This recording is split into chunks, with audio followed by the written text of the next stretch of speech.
as we think about the future, possibly beyond Second Life, hard to tell whether this is something can be retrofitted in Second Life or not, is to make it easier for institutions to sort of manage what we call namespace or the users that should be part of any particular region, so that it's easier to manage. For example, you might have a user database on your side, and making it easy to connect that with authenticating on our side, so that you don't have to manage whether students should have access in multiple places, both on your end and our end. But that's more to come in the future on that.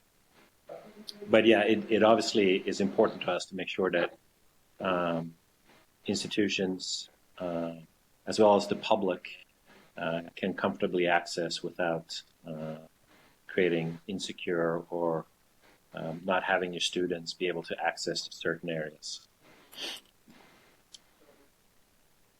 Namespace or how users are part of a particular. Okay, so someone's just typing what I said. Okay, yeah. I thought it was a question. Let's keep moving.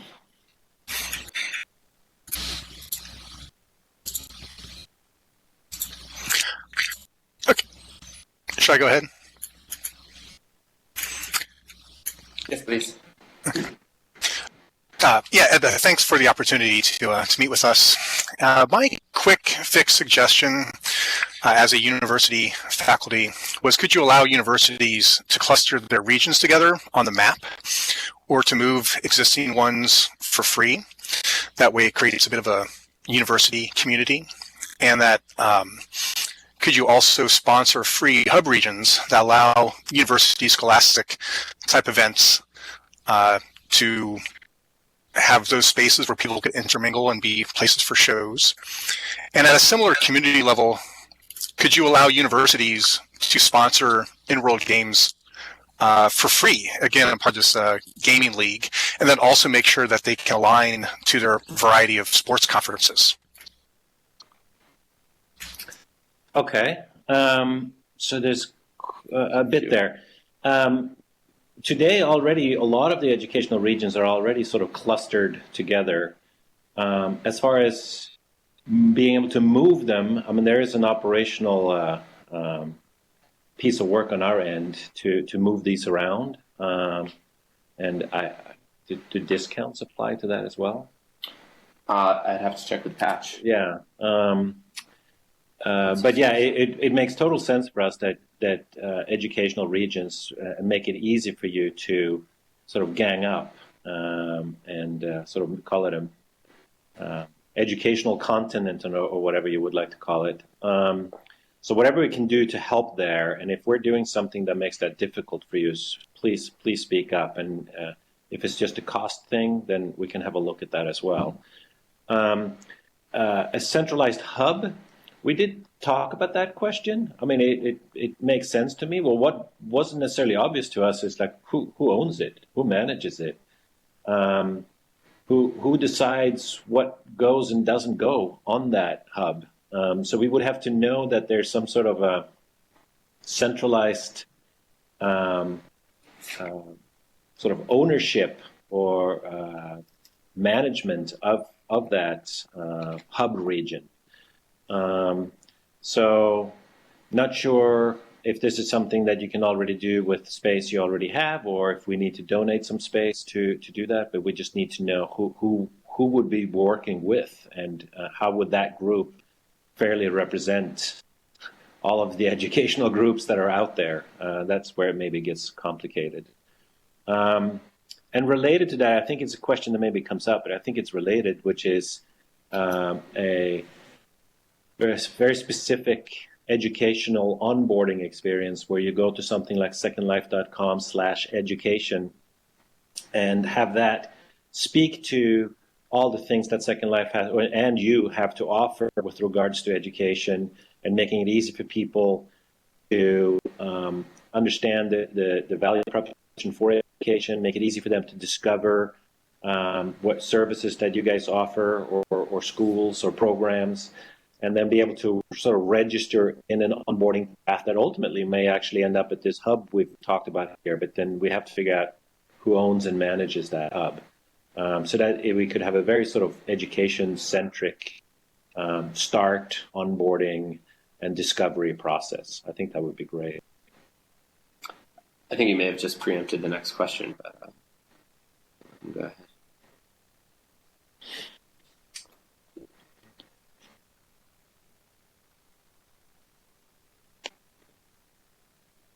Who's next?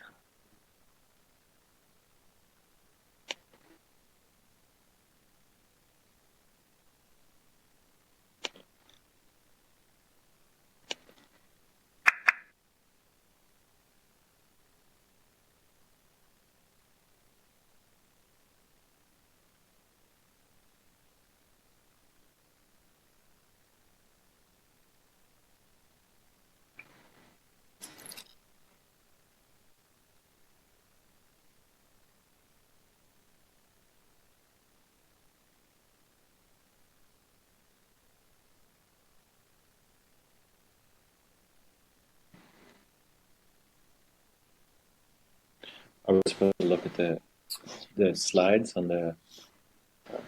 Yeah. I'm not sure if they've already moved forward to the next question or. I was saying he thinks his question on security was already addressed. Do you have the slides for us here?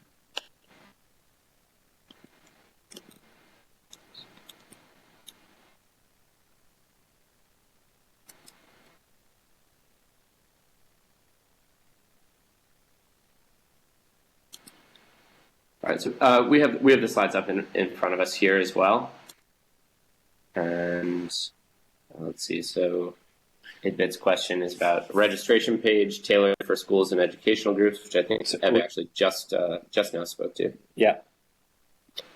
And then items have ratings when created or at least sold. Accounts do not have permission for not received by or given items above the permission. So I think the second question from 8-bit biologist relates to some sort of system of trust. And we are thinking about, again, not necessarily, could be hard to retrofit to Second Life, but thinking about it for a next generation product of a trust system where, depending on how much information we have about a person, what kind of activities a person has performed over time, that the trust of that person would increase, and you could potentially then choose to not be able to see items for sale from persons that you don't have a certain level of trust with. So, meaning you couldn't just be a brand new user, walk off the street, hop into this environment, create objects, and start selling them on the market. Or maybe you could, but then it would be easy for people to filter out those kinds of things and say, I only want to see items for people that have been within the system for a certain amount of period of time, or have at least given to the system a certain level of identifiable information about themselves, so that we know it's not some griefer that's just throwing stuff up there, but it's sort of a legitimate person. But so this is something we're thinking about, but we don't have any short-term concrete steps on this one that I know of just yet. Okay. Move on to the next question. Yeah, so let's see. Then was that it for 8-bit? Oh. HUD access to many items to change or learning curve, easy use of haptics, leave motion. HUD to access menu items, change clothes. Yeah, so ease of use when it comes to, again, some of these things are hard to retrofit in Second Life, but as we think of a next generation product, making it sort of some things that are very complex today in Second Life, we want to tackle and make much easier. One of them is obviously to how do you get dressed?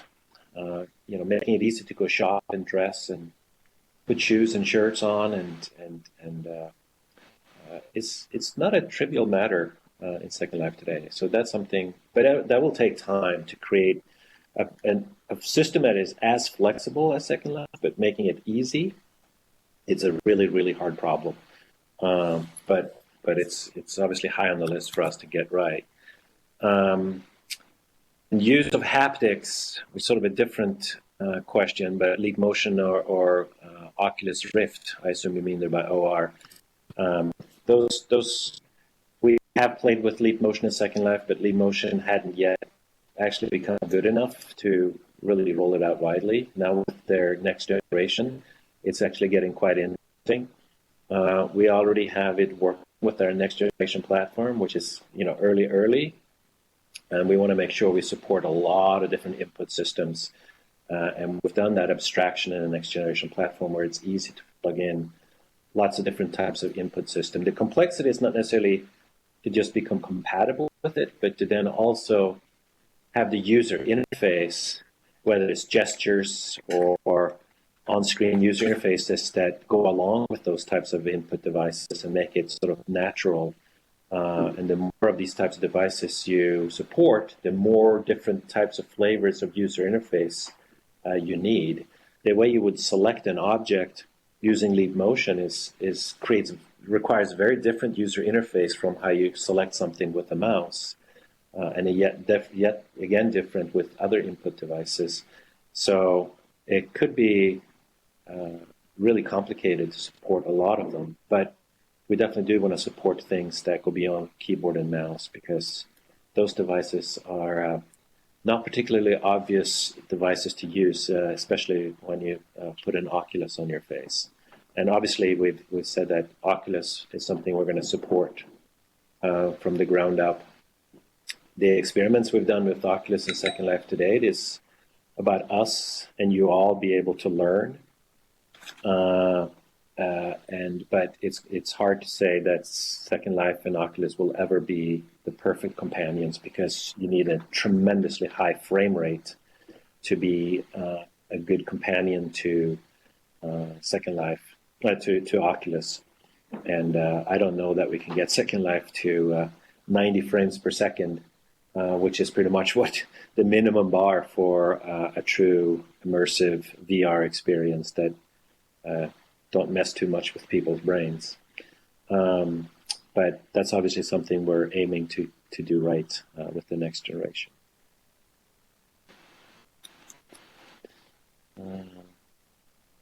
We talked about the single hub, and then integrated learning management system, assessment system. I don't know if we would be doing integrated learning management systems or assessment systems, but it seems to me with the extensibility and the scripting that we have and will have, it should be possible for us to maybe find best of breed systems like that are in the market today, and maybe we can collaborate with them in some way to get those integrated rather than us having to build those systems ourselves. Should we go to the next question? So are we on to the number nullity? The number nullity? I reckon that's me. Okay, I run a locked island with miners on it, and sorting out all the legals on that took 6 months. I can now accept miners from anywhere in the world, but all my hassles are to do with managing avatars. One issue is creating avatars. Another is when a child reaches the age of majority, becomes an adult, they want to leave and go into Second Life, taking their avatar with them. And at the moment, that can't happen for locked avatars. And all of the issues about decommissioning an avatar, I have to work directly with Linden Labs, which is a bottleneck. So it'd be really great if we could have some tools to manage access from avatars, locked avatars that are children. And the secondary issue is that the in-world monitoring of who's on your island is sometimes unreliable. And it'd be really good if the Lindens could provide us with avatar monitoring on locked islands. Yeah, so I don't personally know the details too well on the first part of your questions there, but I do understand that there are certain actions that you have to contact Linden Lab to get done. So continue to do so. It doesn't seem to be that many instances where that takes place. That we might just have to work that manual method for a while longer. Clearly, it makes a lot of sense for us to provide the tools that enable you to manage users, access control of those users, both as far as you consider your users and what they can do in the context of your experience, but also what other experiences you want them to be able to access, as well as being able to manage what non-users that you wouldn't consider your users or your students and what they can do in your experiences. That makes complete sense to us. And obviously, as we think about our next generation product, we want to make sure that that level of access control, I spoke a little bit earlier about trying to make it easy to tie in maybe to systems you already have at your institutions for managing access control in general. As students and teachers come and go, it would be easier if you can manage that on your end, and that sort of also then controls what they can do on our end. So more to come on this over time. I don't think we have anything short term that's going to change things radically, but it is, I believe, it's our responsibility and our intent to make access control something simple and scalable for all of you.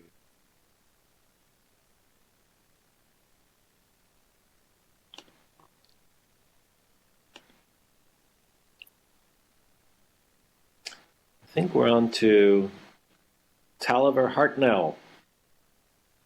Okay, hello, can you hear me? Here, great, thank you. Okay, a lot of my questions have already been answered through previous responses with the access control piece. I basically have run a high school level island, so I have issues with underage children potentially on land. And so we've kept a locked island, but it loses out on what I would say is the majority of the benefit of a virtual world. And so I wondered if you have thoughts about making avatars that could be tied to like a teacher avatar and therefore allow them to go on field trips where they have to stay within a certain distance from the teacher, and therefore they're unable to go off and wander where maybe they shouldn't go. And that might make some of those issues of inappropriate content kind of go out of the way because you have an adult there that's with them and they can't go away somewhere else. The other piece would be a filter like we have for the internet at our school, some way to filter content. Yeah, the first one, the class trip one, sort of started our brain started melting a little bit when we thought of that use case. Although it sounds neat, where you have some sort of access control through proximity of a proxy, i.e. the teacher. That might be tricky to do. The latter one of making it easy for you as part of access control to actually choose what regions you basically accept and don't accept, and some of them you can potentially do in full swaths, like saying obviously all adult regions, no, but then maybe handpick regions that you sort of put on the approved list, and makes it then possible for students to access those. That's something we're going to have to think about, because I think that could make sense, where it's not just ability for you to lock it down to access control for your region, but also provide access control for any arbitrary region for the students that register, through you or that are managed by you. That makes sense to me. I just couldn't say when we'll get to the point of having that capability, but it certainly makes sense.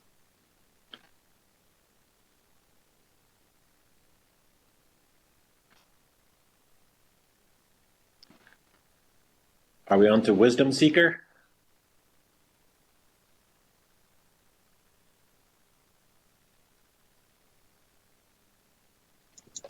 Can you hear me? Yes, I can.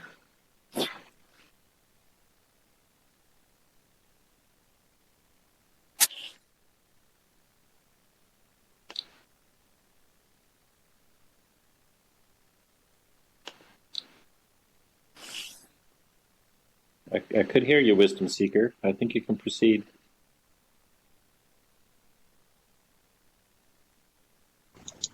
Hello? Yes.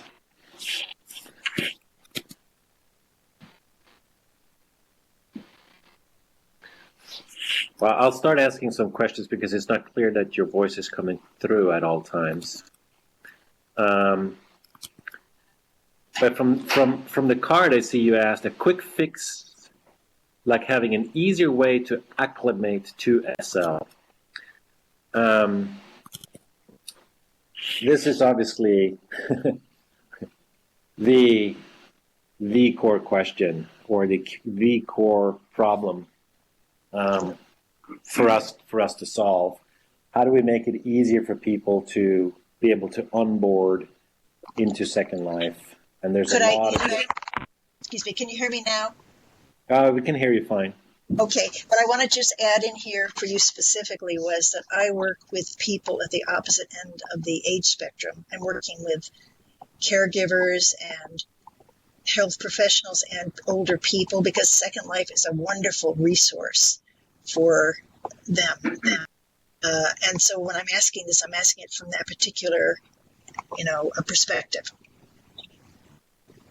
Okay. And at the end of the day, I think if you make something easy, it should be easy for regardless of age. And today, Second Life does have a fairly steep learning curve. Yes. It's also a fairly complex thing in that when you know how to navigate and communicate, you still have the whole thing of finding things. How do I discover things that are relevant to me? I mean, you can bump into 5, 6 experiences in a row, or call them regions or experiences or what have you, and not yet having found something that appeals to you, whether it's subject matter or design or topics or community or what have you. So making it easy for people to discover what's available is a critical piece of this puzzle. Because if you discover something that's that's relevant to you, then your motivation to function in that context goes up radically, and you overcome some of things that otherwise might seem too hard. So we're going to spend quite a bit of time thinking about how to make discovery much more powerful in the next generation product. One thing I've spoken about several times already is that today's Second Life is very sort of singular in a way. You come to secondlife.com and you go through this one front door, you get this one generic onboarding experience, and then we sort of drop you off at the end of that where it's like, no, good luck, find something that matters to you. We want to make sure that in the next generation product that all the experiences that are inside of Second Life are much better exposed to the outside world. So that if you come from Google or any search engine, you should be able to discover content that's available to you and go straight to that content or that experience rather than having to always be funneled through this one entry point, which means every experience inside of the next generation product is a potential entry point for someone. So that's how we want to try and solve it. We do have these SL URLs today, but they're still the paths we send users down to go end up where they want to end up is still a very crooked and sometimes confusing path. So we're actually going to try and tackle that in Second Life a bit as well and see if we can straighten that path out and make it easier for SL URLs to be good ways for you to attract users and audiences directly into your experiences. And then there are other things we can do, even a system that makes it easy for someone to manipulate their avatar just for walking around. In Second Life, it can be a little hard to manage sort of the pace at which an avatar moves and how it turns. Little things like that I think we can make easier. Obviously, changing clothes and getting dressed and shopping we can make a lot easier. but it will take time. But it's certainly, we can make it a lot easier than it is today in Second Life. And then that, coupled with the discovery piece, I think will make a huge difference in how people can quickly get aligned with some content or subject matter or community or experience that's relevant to them. You also said you would like to be more easily find reputable science and education Simpsons, or maybe have people subscribe to a vetted list kept by the Lindens. Yeah. So this kind of touched a little bit when we talked earlier about, could there be centralized hubs, very specific education onboarding experiences. As we think of discovery, if every experience has the right metadata associated with it, then you can create directories and search engines that makes it easy to find things that are specific to a topic. So from the outside world, whether it's through Google search or directories that we provide, or even directories that you can provide, it should be a lot easier to sort of manage and discover lots of different related content. In the very near term, though, for Second Life, particularly for regions that are public and open to everybody, please do continue to submit entries to the destination guide.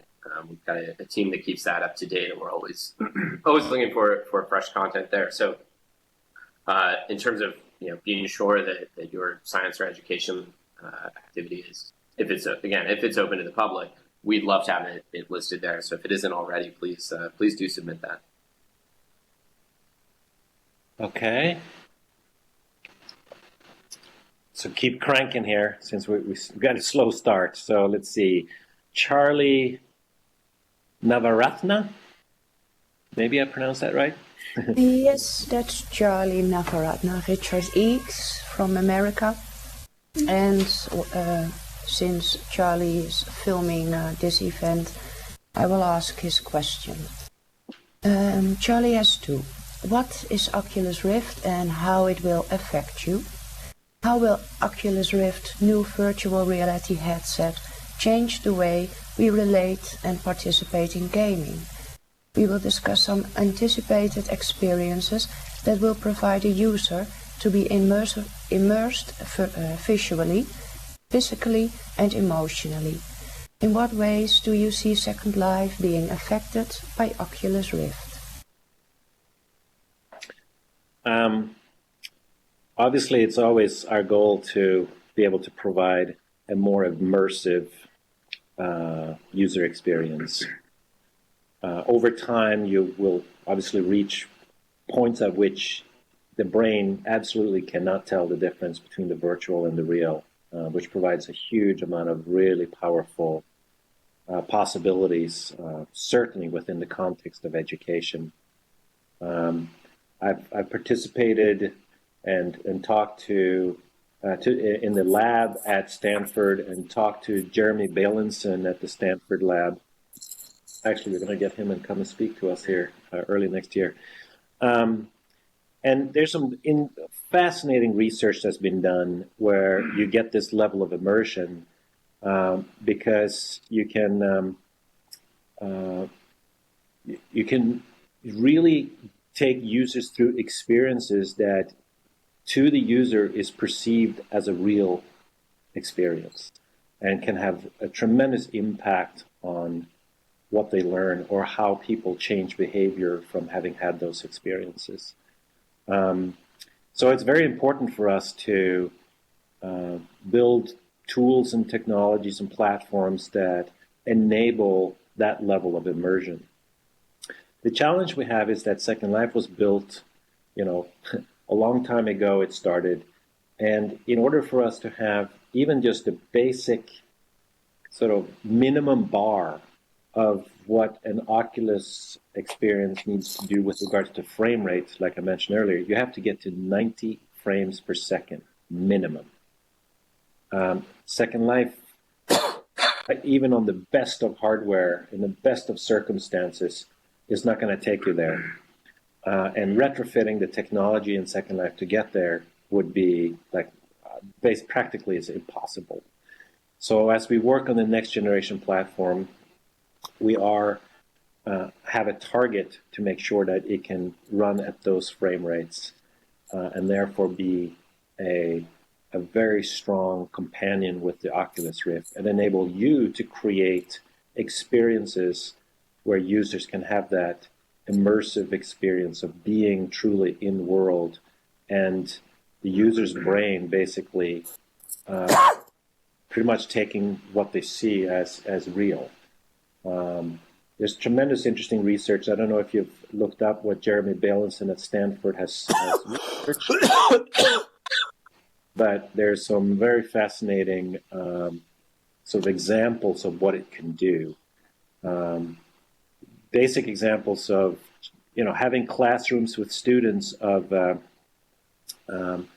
different sex. They found that teaching female students in a majority male-dominated computer science class, the females tend to underperform, but virtually you can actually change the demographic population, if you will, and they found that suddenly females starts to perform better if you get closer to 50% than if it's a minority. You can there's lots of experiments that they've done to change people's perception. Being able to be in an old person's avatar for a certain period of time actually changes people's behavior towards elder people. Performing heroic acts in virtual space actually changes people's willingness to help those in need. There's so many fascinating things that can be done in the virtual, and obviously just being able to visually see things in 3D space could be a huge impact, where you can actually not just look at a fake 3D space, but being truly immersed in a 3D space allows for a whole other level of immersion and possibilities in teaching. So we are very, very optimistic on where Oculus Rift and similar hardware will take us here over the next few years. The costs will come down. It'll be cheap enough so that would be a reasonable purchase for educational institutions to have for many of their students. And we're looking forward to going on a journey with all you and in creating these experiences that can be that immersive.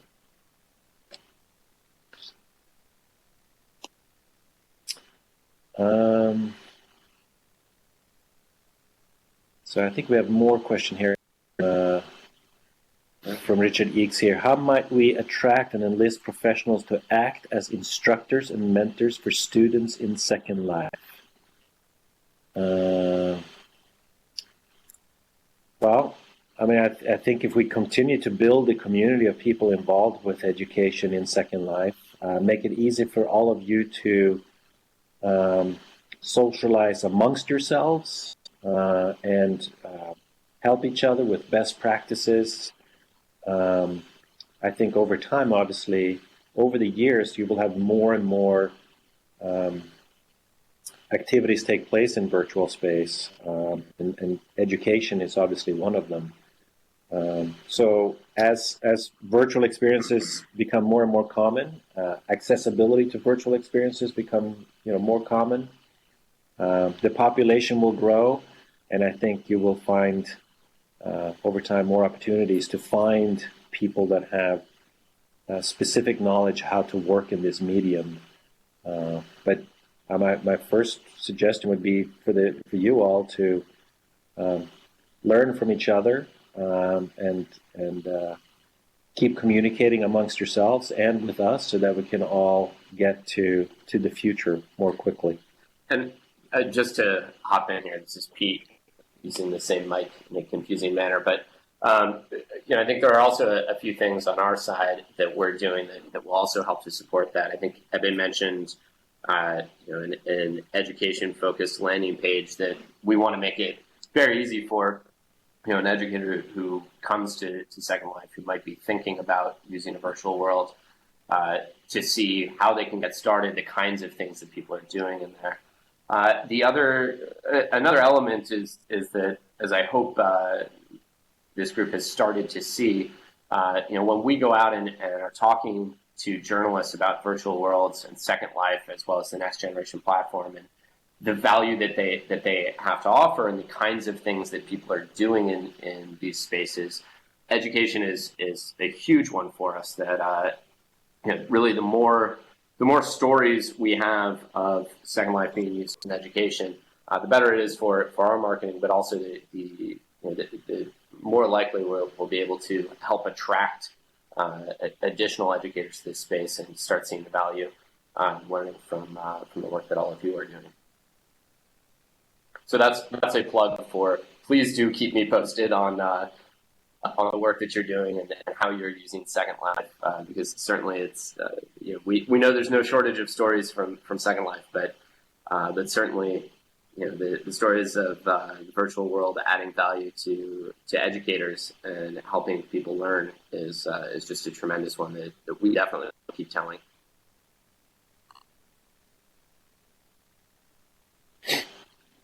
All right, let's see. Then we move on to Zonemoto. It would be Yes, fabulous. hello, Ebbe, can you hear me? Yes. This is Hanno from Hamburg in Germany.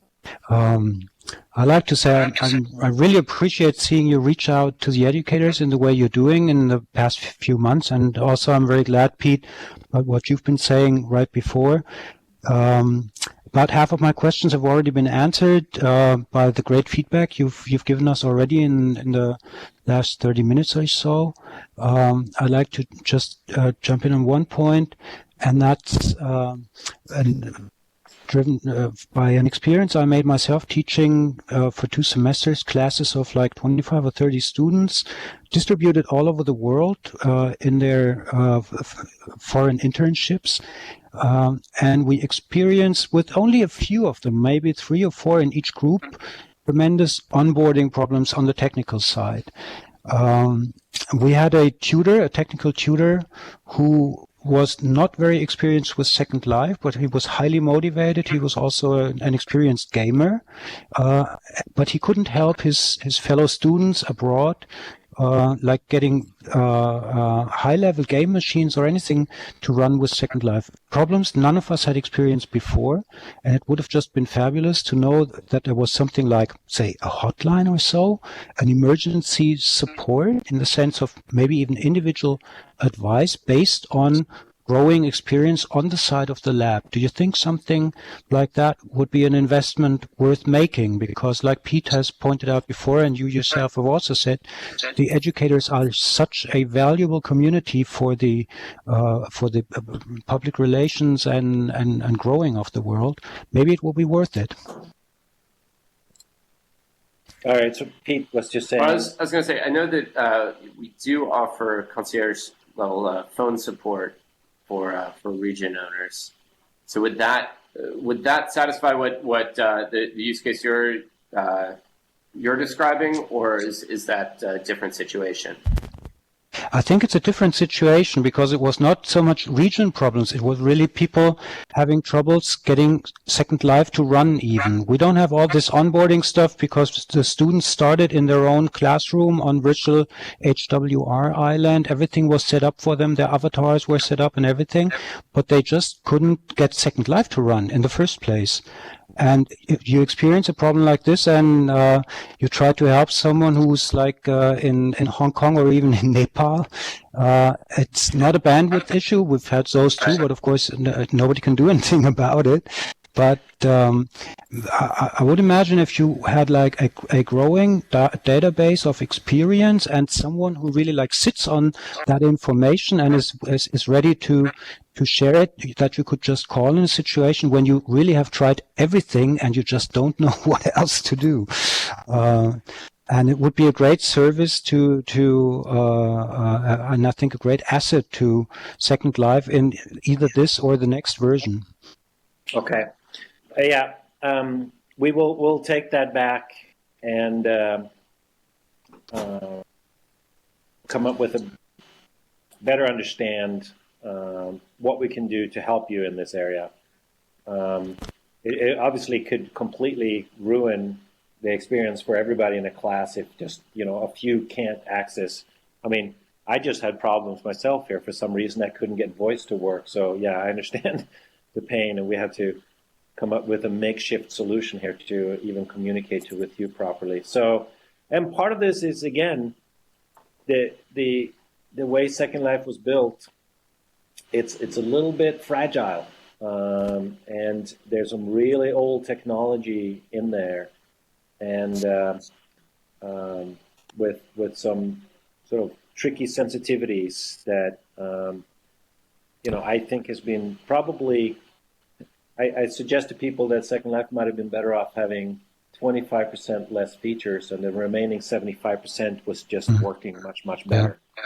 And so this is a little bit of a focus thing of getting to quality. Most of the work we're doing to Second Life today is trying not so much just continually just add more features, but continually improving basic performance and quality and fixing as many bugs as we can. But we should make sure that you don't have an experience where you cannot successfully have students show up for class because of technical issues. So let us figure out how to make sure we can tackle that in a scalable way. Yeah, great. Much appreciated. The other thing is a simple question. I guess it's a known issue. I think it's been addressed to you before. The problems viewing video content like from YouTube within SL. Yes. Is Yes. there anything you can do to address? I've been reading the Jira and everything, and what Adobe has been saying about it, who sort of puts the ball back into the Linden Lab field. And as a non-techie educator, you just realize you can't have your students see what you want them to see within the immersive experience without having to leave Second Life and sort of go into the browser and open YouTube or so. Yeah, right. So this is a known issue. The web control, or call it the browser, the thing that we're actually looking at here on the big screen that shows slides up there, is probably like web on a prim. Yeah. And that web control, is a really, really old web control. And it's very sort of embedded in a very particular way. There has been an effort underway here for some time now to get that to a very current web control standard, like the Chrome or something like that, so that you would have sort of full support for all things that you can do through the browser, also on a prim in Second Life. And last I heard, they were running into complications, and I don't know if those were serious enough to stop the project, or that it would just take much longer. So I'm waiting for an update on that. But it's a known issue that basically the web control that you can stick on a prim is very outdated, and it needs to be upgraded to current web tech so that you can render web content, including streaming videos, etc., as you should. And that effort is underway. We just unfortunately don't have a timeline to offer. Great to hear. Great to hear. Thank you very much. Yep. Let's see. Next we have Jan Lauria. Okay, please translate the terms of service into more languages. The Japanese-English translator is poor due to differing sentence structure. Okay. It is difficult to get IT department to open ports and firewalls for SL. Okay. It would be very useful to educators if Linden Lab hired an education advocate. Yeah, we've heard that a lot. Second Life was compatible with more file format. That one would be interesting to hear more specifics on what types of file formats you're thinking of. Educator concerns include the risk of students entering adult content. Yeah, we've talked about that before. Image of Second Life as a game in a serious collaborative space. Yeah, I can't say how many times I said Second Life is not a game, and how many times I've said it's a collaborative space. So we're in agreement there. So used to have objects fluttering in the wind. What happened to this effect? Oh, that's an interesting one, actually. I think I was talking with Patchback when you mentioned that I think that it is still around. Just people don't. Just many creators don't use it. Yeah, I mean, to have objects fluttering in the wind, I can imagine that being some serious script hackery to do some of that. We used to actually have that in Second Life. Flexiprints? Okay, I don't know. But much of this is over my head. Yeah. Well, ultimately, for the next generation, we're looking at much more advanced physics and render engine technologies. Ultimately, you want to get to places to a level where you can support natural movement of cloth and stuff like that. It will take a while, but we already have in the next generation product capabilities to do things with physics that are way beyond what you can do in Second Life. We'll start having people be able to access and play with this towards the middle of next year. So having things move and making the world way more interactive is obviously something we're very motivated to get right, and we're already way ahead of what Second Life can do, even in just sort of these internal builds we have. So more to come on that, and I agree on this that ultimately Lin Lab, an educational advocate. I've been saying that probably early next year we'll look to staff up in that area to make sure that as we roll out the next generation platform, we're staying in very close touch with your community and understand what we need to do to make sure that we get that right to be a great product for educators. Other than that, not sure what else I see on the slide, except if you have very specific requests on file formats you would like to see us be compatible with, I would love to hear what those file formats are so that we... Hi, Ebbe and Pete. Jan would like to have asked his own questions, but unless you're fluent with Japanese, he asked me to ask a couple things. In particular, the items that we have not covered are the ones at the bottom. In other words, orientation sites for people from Japan, as well as a Japanese translator that works. Because of the syntax in Japanese, the translator right now really renders Japanese poorly into English, and there must be a way around that. Okay, so, all right, good feedback. We will check and see what we can do about that. I think also Japanese, I don't think we're 100% translator. We're like partially translated to Japanese. So, there are quite a few people from Japan in Second Life. Well, we were actually quite encouraged by the Japanese market. We know that people there, once they get in, are quite engaged and actually spend quite a bit of good money with us too.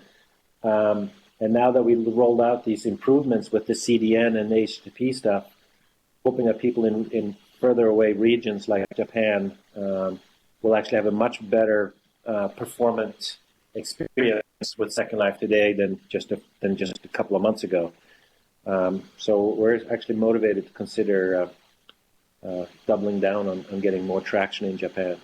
So we'll take a look at that translation, and then the file formats. Yeah, if anyone has any feedback like that, send them along on what we can do with supporting better file formats. Then we have Kip Roffo. Well, hello. Hello. And once again, let me echo the fact just how much we as educators appreciate your engagement and interactivity with us on this. And I know you've probably heard most of these questions and these suggestions over and over and over again, but let me throw just a couple of mine onto the pile. One is certainly better media integration. And, given what all we're throwing at you, all the different media and the formats, audio, video, Skype, websites, you do a commendable job on this already, incorporating them. Though, we'd always like to see it done better. I'd like to see the ability to more flexibility in how we set up our media parcels, so we don't have to patch quilt these parcels into squares. That we could go ahead and make them very specific to an area that we would like the media to play. Also, on the question of onboarding is starting off at a very fundamental level. I'm a Southern California guy. I think of riding a Disneyland ride where you get strapped in and you're taken on this wonderful adventure, and you basically just have to sit there and do nothing. Maybe you can lift the elephant up or move the elephant down with a lever for some feeling of interactivity, but nonetheless, there's very minimal you need to bring to the experience, and possibly we could do something like that for newcomers. Apart from, my questions here, the one I really want to ask you is, what can we do to help you? You have so many competing and contradictory pressures. I know the commercial interests, you need to make a profit. You have the technical inertia and lethargy, just trying to make things work. So what can we do as educators to help force you to keep an impetus on educational developments? Yeah, that question I usually answer by, the more you guys can band together and come to a common view on what is important to you all collectively and have that thought through in prioritized form, the less random it seems to us. I mean, if we go to 100 schools today and talk about what they want, we might get, 20 flavors of things people want. But if you talk amongst yourselves more, you might realize that actually there are 5 things that really matter, that would really move the needle forward for what you're able to do. And that would help us a lot, so that we just sort of have more consensus from you collectively on what matters. That would be very helpful.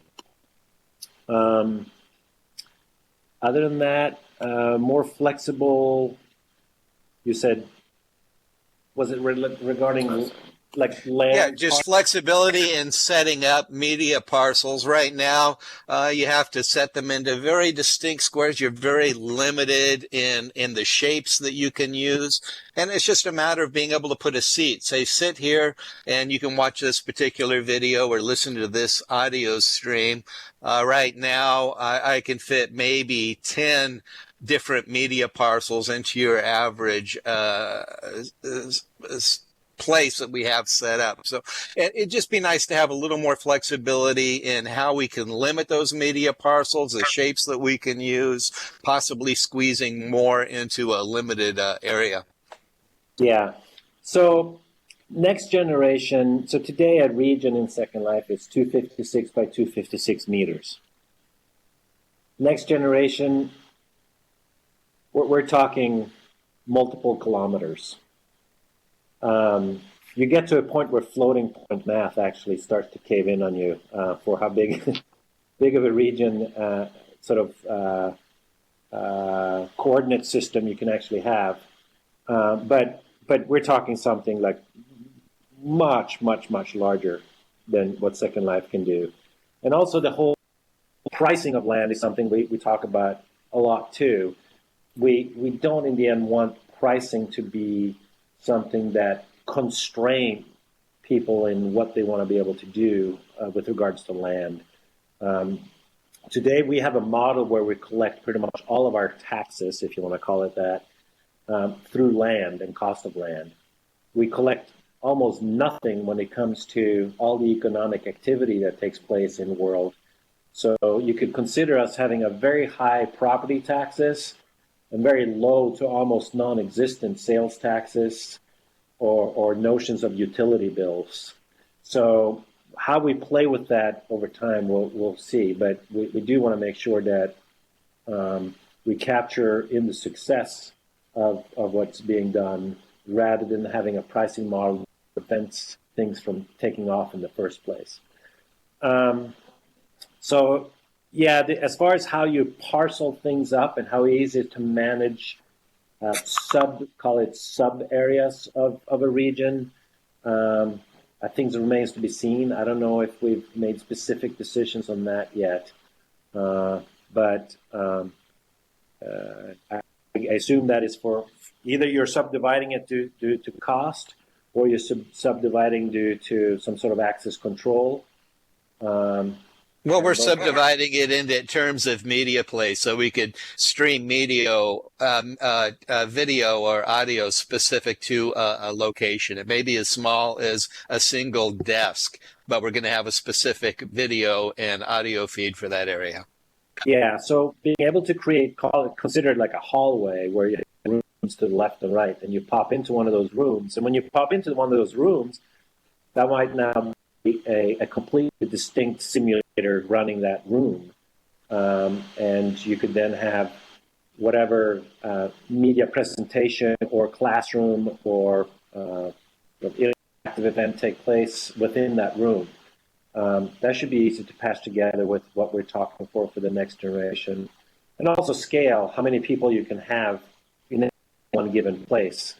I would imagine at least 4, if not 5 times the capacity of a Second Life region in the next generation platform just out of the box. And then we're also talking about, and a lot of this will take time, so it's not, but we are building the platform, the next generation platform, in such a way that we can support something called instancing. If you wanted to have a room that was really a prepared presentation from beginning to end in sort of interactive form, maybe the students have to perform some tasks, watch a video, perform some tasks, and maybe it should be done one student at a time. You could then create an experience where each student that comes in starts at the beginning of that experience and sort of walks through that experience, and you could have like an infinite number of those instances spawned to handle that use case. Also, over time, having instancing support things where you could have thousands, of tens of thousands of people being able to watch a common experience all at once. So you could have a massively large lecture or presentation or show of some kind. That's what we're aiming for. So yeah, a lot more control with regards to what you're talking about is what we're planning for in the future.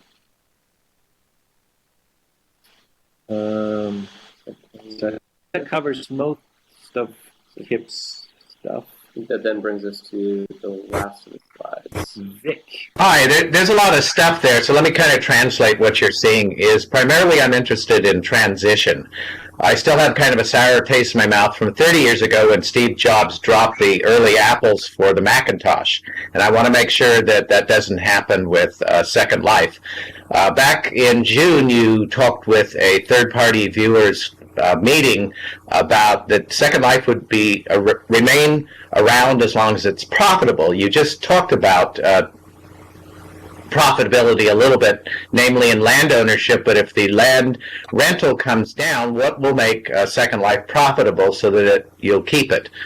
The other thing is that the only way for your next platform to really be successful in my mind is 2 things. One, it has to be a social space like this one where we really can do education and such. I've seen the site and it looks very social.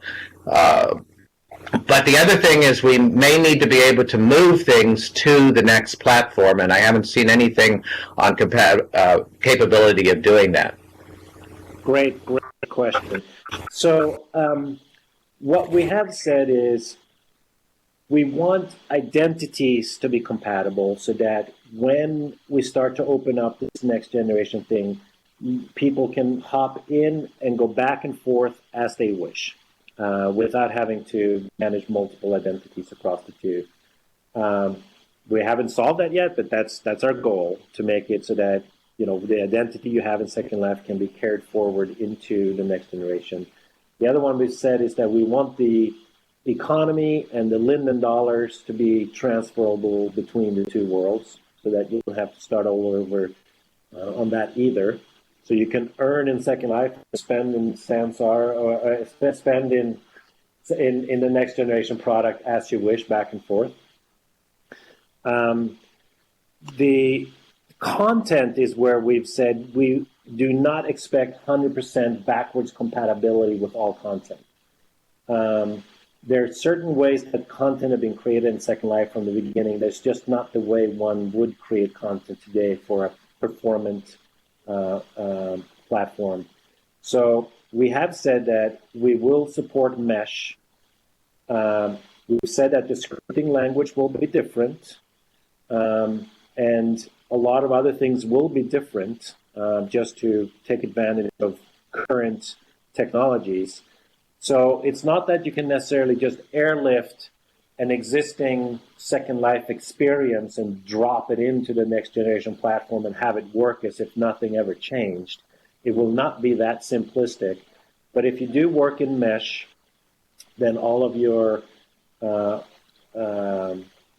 of source files. Those source files you should be able to then import into the next generation platform and take advantage of those. But then they will also run side by side for quite a long time, for a very long time, where, you know, individually you can choose when is the right time and for what purposes to take advantage of this next generation platform versus you're better off sticking with Second Life. And we're not even contemplating some sort of a forced move. We just want to get to the point where someday you all prefer to do your job in the new platform, and that would be, that's what we're aiming for. And so it's too early to speculate on when, you know, Second Life might end. We're still have a significant amount of resources working to just make it better and better and better, because it could take years for the next platform to ultimately meet the needs that you have that at least Second Life can solve for you today. So. We have no plans to shut it down. No. And the other thing is, as you said, aside, in addition to the two running in parallel, it's worth bearing in mind that I had mentioned that the next gen platform will start to be able to open up to its first users sometime in the middle of next year. But it will be some time before it reaches exact feature parity with Second Life. There will probably be some things that you can do in Second Life that you won't yet be able to do in those early stages of the next platform. Yeah, I mean, there's so many things we have to do that all have to come together in order for it to be a functional world as Second Life. And right now we're working on some of the deep plumbing to make sure we can get an extremely scalable and extremely performant, high quality foundation to build on top of, and then all these features for having tremendous audio experiences, tremendous social land management. Like there's so many tools that we have to develop over time, but we're going to do both. We're going to keep Second Life improving while this next generation platform over time tries to do something even better, and then ultimately you will choose when the next thing is better or better enough for you to decide to move on over.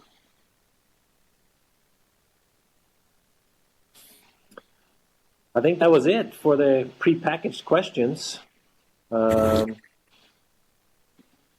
run 25 minutes over, but hey, started a little bit late. Yes, thank you everybody for your patience. Sorry for our tech issues at the start. And if there's something obvious we missed at this one, I'm happy to take a couple of more questions, stay on a little bit longer, and then look forward to doing it again soon. Ebbe, I'd like to go back to a question Wisdom shared with us, but didn't got answered. She asks if we can get updated, or maybe Linden Lab can do this behind the scenes, about groups who get inactive, dormant groups, dormant avatars, etc.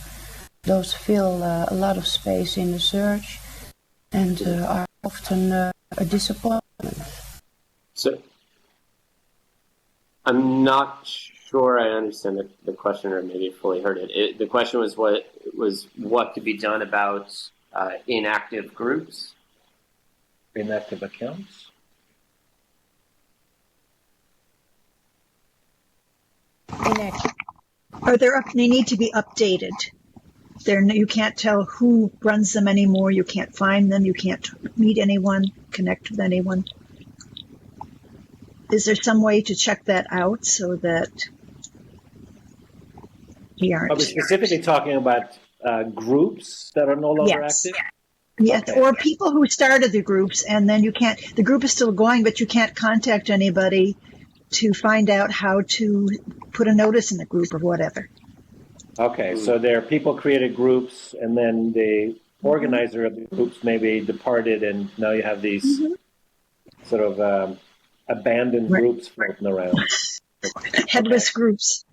Yeah, all right. We'll see if there's a way for us to actually technically somehow check on group activity and somehow filter out abandoned groups or something. Oh, I see. Yeah, or as Lear is noting here, the groups are active, but the people running them are not.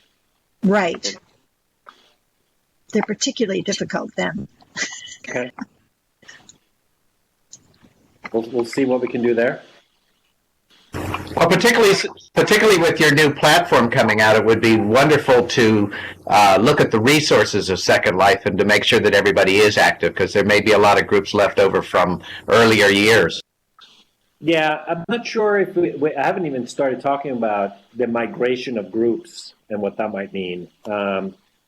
We're a ways away from that. But we've said we want to be able to preserve people's identities across the two platforms, as well as the social graph, so that you can sort of come over and still have your same friends. But that's still a ways out, that we're not actively just debating that each day. We just know that we want to be able to preserve that, so that it's in our interest and everybody's interest to make sure that the new world is sort of is booted up with as much of the social tissue intact as possible. So that's the goal in general. But groups in Second Life, the concept of grouping in Second Life, I would say, is a very overloaded feature. It was sort of intended for something and ended up being used for many things over the years, and it actually creates a little bit of confusion. It's used for access control and communication, and there might be a different way that we do this at the end, but we don't have all those answers yet.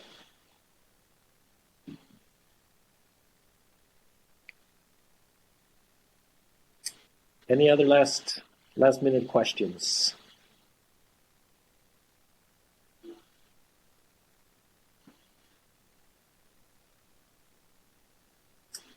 Google sign in for credentials. Many schools are using Google Apps.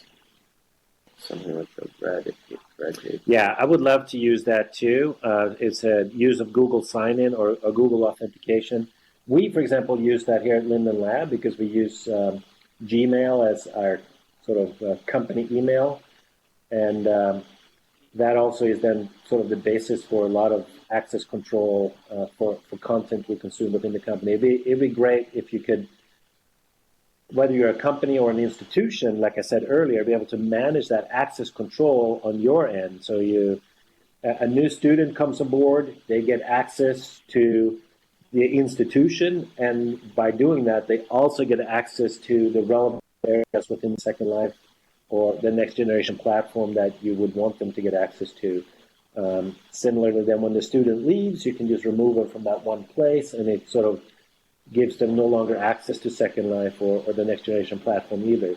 Yeah, we would love to do those types of, and we're doing the basic sort of plumbing needed to be able to have that kind of flexibility with access control in the future. Question about how to sign up for the next gen when it opens, get in on. Yeah, so the next gen beta, as we get closer and we have a better sense for what functionality will be there and will not be there, that will then tailor quite a bit to what kinds of users it makes sense to invite in the beginning. in the beginning, for example, we know that we will not have easy to use modeling tools within the next gen platform, that you will have to use external tools, whether it's Maya or 3D Max or these like really high-end tools that only a few people on the planet know how to use, to import content into the next gen platform. And then over time, we will continually add easy to use tools for simple modeling within the world.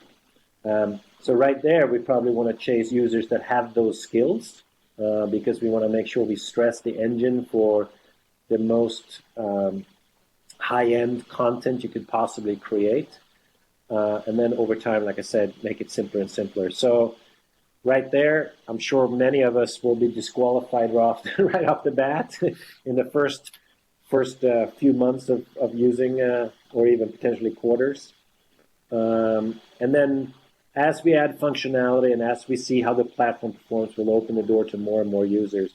We'll also try and get plenty of Second Life users that have skills, as well as plenty of non-Second Life users, so that we get feedback from both people that have existing Second Life expectations, as well as have no experience or expectations on what a virtual world might be. So we get sort of a broad range of feedback.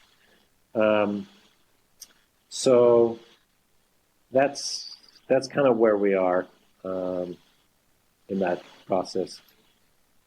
We probably may not have a highly customizable avatar system in the beginning. We'll probably give the option of lots of default avatars, and you can take a coat off or hat off, but the level of freedom we have to customize avatars in Second Life will not be there of day one. So the fashion industry probably will not be a target in the early days of the next generation platform, because they would have dependency of making it very easy to create clothing and have highly customizable avatar systems in place. So, but we look forward to finding some people to give it a test run for what can be achieved within education, of course, so that we get that voice from educators about what matters for them to be able to create great education experiences within the next platform. Okay, thank you, Ebbe. I hope we have been able to provide you with an impulse to renew the image of Second Life, and therefore the participations of people outside as well. Yeah, to my earlier point, I mean, we would love to meet with many educational groups, and the more that educational groups can do to band together, and like I said earlier, we will look to find someone from within Linden Lab to help drive that process of getting educators band together and start speaking with the voice. It'll make it a lot easier for us to solve problems that the educational community has already thought through and vetted and prioritized, rather than talking to lots of individual voices.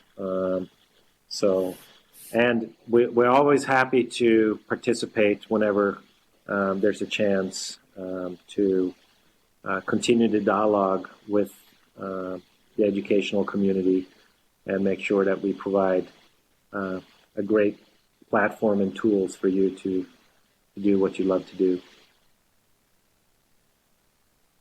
Thank you for your time, and Pete as well as Xiola. Thank you. It's our pleasure. Thank you all. It's our pleasure, and look forward to talking to you all soon again.